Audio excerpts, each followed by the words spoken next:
বাসুবাটি দরবার শরীফের কিছু উল্লেখযোগ্য দিক। আধ্যাত্মিক কেন্দ্র, এটি এমন একটি স্থান যেখানে পীর আউলিয়াদের অনুসারীরা আল্লাহ বা রাসূলের মোহব্বত, আধ্যাত্মিকতা এবং শরীয়তের আদেশ নির্দেশ শিক্ষা গ্রহণ করেন। মেজ হুজুরের তালিম সাধারণত এই দরবার।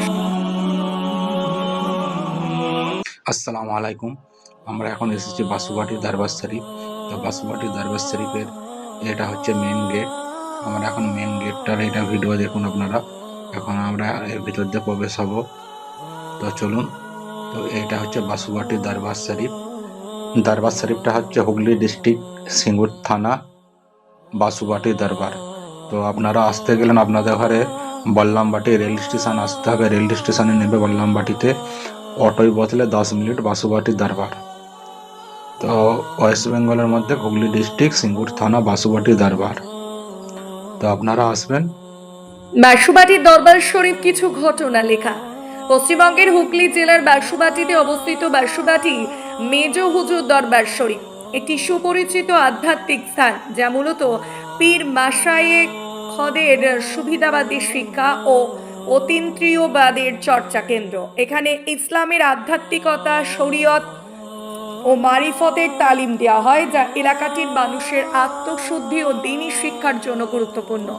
বাসুবাটি দরবার শরীফের কিছু উল্লেখযোগ্য দিক। আধ্যাত্মিক কেন্দ্র, এটি এমন একটি স্থান যেখানে পীর আউলিয়াদের অনুসারীরা আল্লাহ বা রাসূলের মোহব্বত, আধ্যাত্মিকতা এবং শরীয়তের আদেশ নির্দেশ শিক্ষা গ্রহণ করেন। মেজ হুজুরের তালিম সাধারণত এই দরবার শরীফ কেন্দ্র করে মুরিদ ও ভক্তরা তাদের আধ্যাত্মিক শিক্ষা ও মেজ হুজুরের নির্দেশিত পথে চলার চেষ্টা করেন, যা আধ্যাত্মিক জাগরণে সাহায্য করে।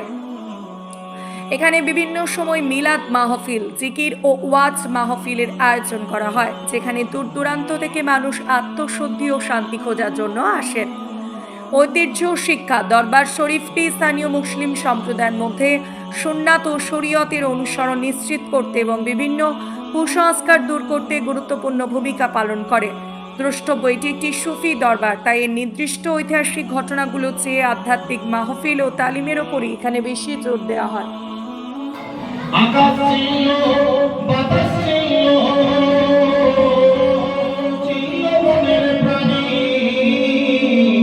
আকাশ ছিল, বাতাস ছিল, ছিল বনের প্রাণী।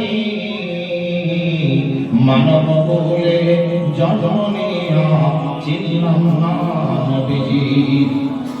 পৃথিবীর শ্রেষ্ঠ বিবেকবান, পৃথিবীর শ্রেষ্ঠ বুদ্ধিমান, পৃথিবীর শ্রেষ্ঠ আবেগবান, পৃথিবীর সব থেকে সেরা কথা বলনেওয়ালা, তাম দিক থেকে সব থেকে সেরা হলো মানুষ উম্মতে মুহাম্মাদি।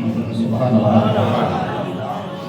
সেই উম্মতে মুহাম্মাদি কোন খাবারটা পচা চিনতে পেরে গেল, কোনটা টাটকা চিনতে পেরে গেল, কোন স্বামীটা ভালো চিনতে পেরে গেল, কোন স্ত্রীটা ভালো চিনতে পেরে গেল, কোন টাকাটা মূল্যবান চিনে গেল, কোন টাকাটা কমজোরি চিনে গেল, কোনটা ভালো, কোনটা খারাপ, কোনটা রাত, কোনটা দিন, কোনটা সৌন্দর্য, কোনটা কুৎসিত। উম্মতে মুহাম্মাদির জানতে বাকি নেই, এমন কোনো জিনিস নেই, সব জেনে গেলেন। কিন্তু আল্লাহ যে সৃষ্টি সেরা করে পাঠালেন তার হাবিবকে চেনার জন্য, সেটা উম্মতে মুহাম্মাদি নিতে পারলো না, চিনতে পারলো না। আকাশ ছিল, বাতাস ছিল,